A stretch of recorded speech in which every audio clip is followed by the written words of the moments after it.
Okay, so tell me about your first gig, your best gig, and your worst gig. Ooh, that's a good one. First gig, Hurricane High School, Hurricane, West Virginia, and it's pronounced Hurricane.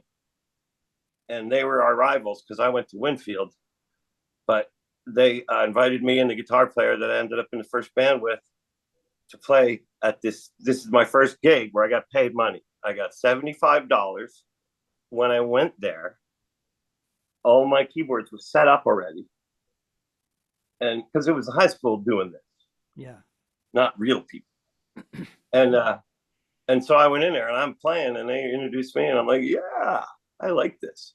So that was my first gig, and I got paid for it. And what was the worst or best? Yeah, start with best. Best.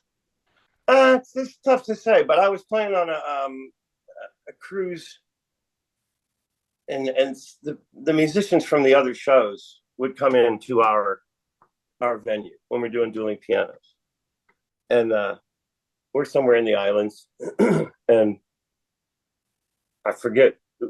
There was a really good band in the Grammy room, and there was a really good band in the whatever they call them clubs. And so the musicians were like, we're overflowing with people that we want to get up on stage and come up and play with us. We have a drum set and all this stuff. So that day, I think, I remember Kalani Trinidad was on a saxophone. He's one of the greatest saxophone players I've ever heard, and Paige Murray on drums.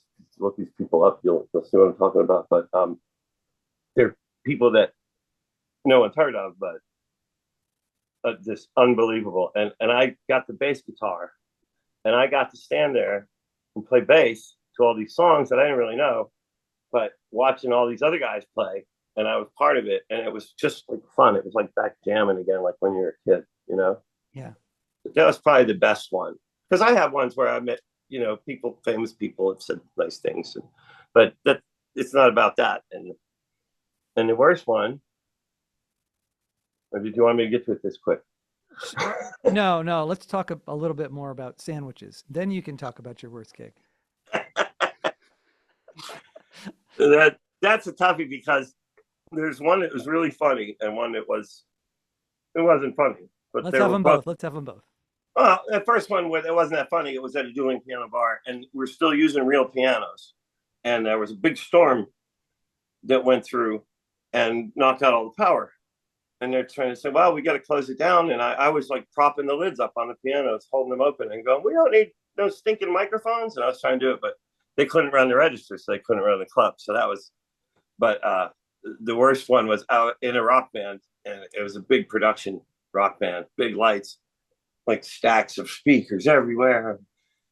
We're starting out with the opening from Rush, YYZ, and then we don't play the whole song and then stop and then start Limelight and go through the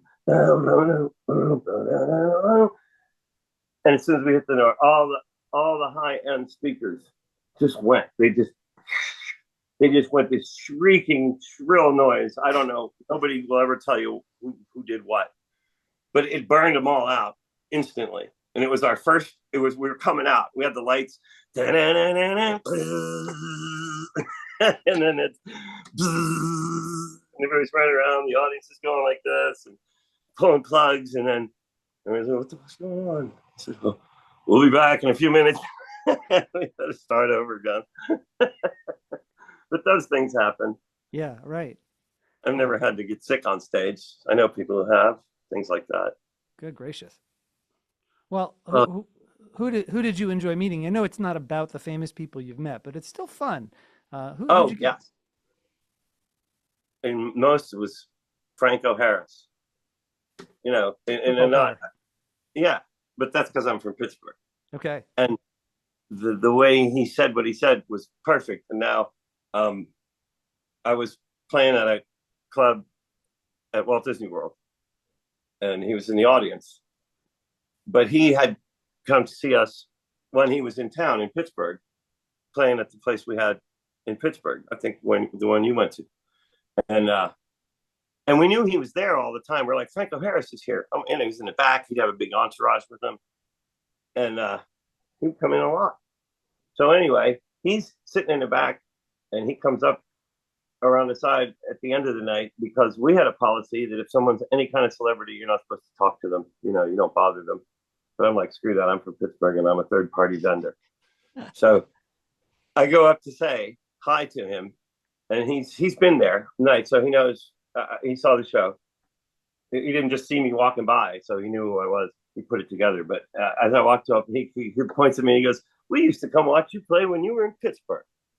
And I thought, "Oh my God, that's exactly what I was going to say to you." Used to come watch you play, right? When you were in, because he was in Seattle. But anyway, that was my favorite of the people that I met. But Dick Clark was a good one too. Oh, wow, that's cool. I can say I played for Dick Clark. Yeah, He heard me play, but that's pretty much it. I was on screen with Russell Crowe in the next 3 days, a movie. Oh, that's neat. As a piano player? No, I'm a little out of focus dot in the background, but it's me. I swear to God. No, what I did do though was I did 2 opening credits of Baseball Tonight. They did it from Disney's Boardwalk in Florida, and Harold Reynolds is on there, and we did a couple of the opening things for them, and I played. They filmed it at our place, and they talked about New York, and we played New York in the background, and then they talking about L.A. and I played California Girls. You know, they did like that, and then he says, "Tonight on Baseball Tonight," and then he plays, and then that was me, of course, doing the thing. But it was cool. We met all the guys from ESPN. They were a lot of fun. I just like people who are, I noticed when you go out and you meet people who work on a professional level all the time, and you can tell they're more approachable. I mean, to me, a more professional person is more approachable.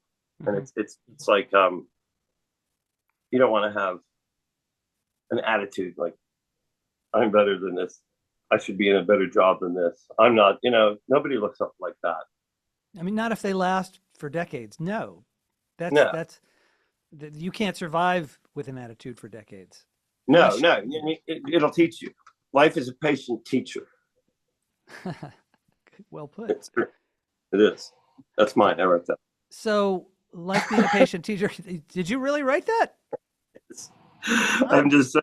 That's one of my. I came up with it too because there's so many jokes that are so obvious. Like in 1992 when the John Bobbitt thing came out, all the dueling piano bars, all the guys had all these jokes that they made up, and some of them are still doing them to this day. They don't know when to let it go. But I thought I played that song every time you go away, you take a piece of it. And that was my only thing. And then I heard someone play it on the radio, and I'm like, yeah, well, that was an obvious joke. See what I'm saying? Right. Like, yeah, I wrote that, but I'm sure someone else has said it a million times. Exactly. So you think someone else has said that life is a patient teacher? Life is a patient teacher. We can Google it and figure that out. Hello, Kitty. So do you see a time when you're going to have to give up playing the piano? And if you do, are you going to play it till you die? And supposing something happens and you can't play, your arms get chopped off, what will you do? I could still compose music. Yeah. So as long as I have my brain, and then once that's gone, I'll just tell them to pull the plug. So it's music for you above playing the piano. Yeah, well, I'd love to, but what you're speaking of is already happening. I have what do you call it, Dupuytren's contracture or whatever in my. Oh, you've got I've seen that. That's Dupuytren's. I can't pronounce it. DUP something. That's not focal dystonia? Oh, maybe that's it. Yeah. No, it won't straighten out. And then I had an injection where they put, it's called Xiaflex in it. Yeah. And then they straightened it out, and then it straightened out for a day, and then it was right back. First time it lasted almost a year, and then they did it again. But it's I don't know if you can. I got to hold this up. If I tip it, it might fall forward. But when I'm playing, fortunately for me, I use this finger and this finger. I always have. I've always used the ring finger as my stretchy finger because it's always been See how much shorter that is? Yeah. I can actually reach farther with that than I can with that. And fortunately, it's that. But still, I still use this. And now I'm missing notes, and it's one of the things I like to do at the end of it. I like to reach down and go. So, oh, sorry, I missed Right. it by one because my finger's not where it's supposed to be. Wow. Well, I'm sorry to hear that. I hope that you find your way through that difficulty. And it's arthritis, but it's just for now it's all arthritic, and it hurts to do everything. But not. I'm sorry. I'm So sure lots of you're thinking ahead and you're thinking about getting those songs done and being more of a composer. yes. And I did a couple of movies too. I really enjoyed. Um, I did a movie called Breaking the Pact, and I wrote the whole score for it. Oh, wow. You won't. It's hard to find. It's Hmm. very independent. And another one called Characters. I wrote the score for two movies, but I didn't get into the business end of doing it. Yeah. I enjoyed it. I like the freedom of it, but you gotta have a lot of money in the front end. Yeah. We You know, you talked to Adam Cohen, who's a film score composer, at length about the job, and yeah. I'll put a card to that at the end of this in case anybody's interested in that. Oh yeah, but that's what I'd thoroughly love to do. I don't have it with me right now, but I'll send it to you. So you Yeah. can the DVD I have. I wrote a couple original songs on it. So that wasn't the first song I recorded. It was the first my original song that was recorded for something other than Right. someone else's project. Something you weren't paid to do, but just wanted to do. Right. This is my original stuff. I Yeah, can't I've wait to always. share it. I love the song. I thought it was just great, and I can't wait to Oh, share it. I'm glad you liked it. Yeah. I like it too. It's called Tomorrow is the Night, and the only thing that means is somebody said today's the day, and so Tomorrow's the I night. just followed it up with tomorrow's the night. Bravo. And Bravo. it's stuck. Well, what other questions do you want to know? What else can I answer for you? Oh, I want to be able to hear your music, so make sure you send that to me. Do you ever need a session musician? You call me. I love doing that. Do you know people who work that don't read music? Oh, of course. It's Yeah, very uncommon to read music. It's only typically classical musicians and some high-end jazz musicians that read it. right. So, Yeah, uh, so that's what always holding me back, and there's that you've got to go out, go after it, which I so, always get a good living, and I'm just one of those people. I'm happy doing what I'm doing. but you don't read? No, I don't Oh, read. So that's I always said, oh, that's what keeps me out of it. When I wrote the score for the movie, it's just recorded. It's not scored on any paper gotcha. anywhere. Yeah, well, it is possible to learn to read music at any age. I teach it to everyone, and it's not as awfully hard as it seems. I'll tell you the secret if you're ready for the secret. Yeah, love it. Then it's not music notation, it's movement notation. And what's confusing about it is that it doesn't look anything like it sounds. It's not really designed to represent music. So that's why it looks so horrible. But Right. when you understand that the little dots are telling you how to move, then your brain can go around all that music stuff, and it's basically a movement code. And so you learn it that way. That is very interesting, insightful. I have made several attempts. I might even have one of them right here. I had a book, How to Read Music Quickly. Yeah, and I do all these things for guitar, chord charts like that. Oh yeah. Now, But those guitar charts are a totally different thing, but yeah, same sort of idea. but my point is I'm aware of music, and I'm aware of theory, and I Hmm. know what's related to what, and I know all that about music. But if you ask me how to, I have to show you. I can't Right. and Yeah, and say it goes like this. it's very convenient to be able to read music because like I tell people, if you can read music, then you can learn a piece in about 15 seconds instead of having to listen to the whole thing because your eyes are so fast. Well, now you got YouTube, Of which is course. changing my whole life. It's changing everything. I'm Yeah. now literally playing the guitar. Like I can play the guitar, and I'm not good enough to show you, but You already basically, did. yeah, yeah. So I think, trust me, I'm good. Yeah, you don't want to hear it. It'll just change the whole opinion of whether I'm good or But you just played it for us already. We saw. not. Well, yeah, but that's it's I play all the instruments on this song. Yeah. So what I had some players come in and replay over me, Hmm. and like the opening guitar lead is a fantastic guitar player, David Granati, and I played it on the keyboard first with the pitch bend wheel. Yeah. And I played the notes exactly the way that he plays them. I said, here's the notes I want. So that one I didn't play on the guitar, but I did work on it, and I know how it goes. But yeah, all the parts and the opening bass part is the other fella, and Joe plays on he plays on the bass. I don't want to not give him credit. It's fantastic. It's Joe Granati on the bass. It's fantastic, and then he plays over my funk bass in the middle. I wrote that funk bass part, and he played it over to be more pronounced. But I wrote it just like that. So great. Very good.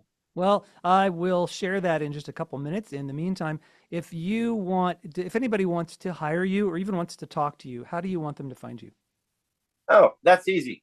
Just pfxmoran@gmail. PF as in Francis Xavier. Pete Francis Xavier. pfxmoran@gmail. And yeah, I'm available for children's parties. No. Well, there is a video out there showcasing you, about a 10-minute reel with your playing on it, and if anybody wants to see how great you are, they can check that out too. And I could even put that link in the description, so I'll do that. Well, that'd be great. Yeah, as I said, I'm getting around to it. The last time I talked to you, it's still not yet because I had to fly back to Pittsburgh to cut down a tree in my yard. But I swear to God, the new video will be up. If it's not up by the end of September, I'm going to give it that on purpose for a little bit of more post-production. But okay. It'll probably be out in August, so it'll be the YouTube, and it's either on the same channel or it'll be under my name on the new YouTube channel, because that's Mr. Sawtooth Wave. That was my old, like 20 years ago, I think that was my old account. So I don't even know how to get back into it. I probably even had a different pet for password. Well, Pete, it has been great to catch up to you. This doesn't have to be the last time we talk, but I have to say how happy I am that Facebook connected me back with you again. Yeah, I've missed you. You too. Hey, I remember we had a good time when we were out there. We'll talk some other time, but I would love to be, if you don't find this completely boring and useless, I'll be a guest again. You are welcome to. Okay, great. So I'm glad. Thank you, Pete. You can stick around for just a second while we set your song up. Everybody else, want to thank you for joining us. If you have questions for me or for our guest, you can contact us.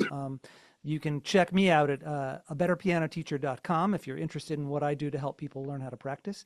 And if you have any other questions, please let me know. Thanks very much, folks. We'll see you next time.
Things unknown. Yesterday is history. Tomorrow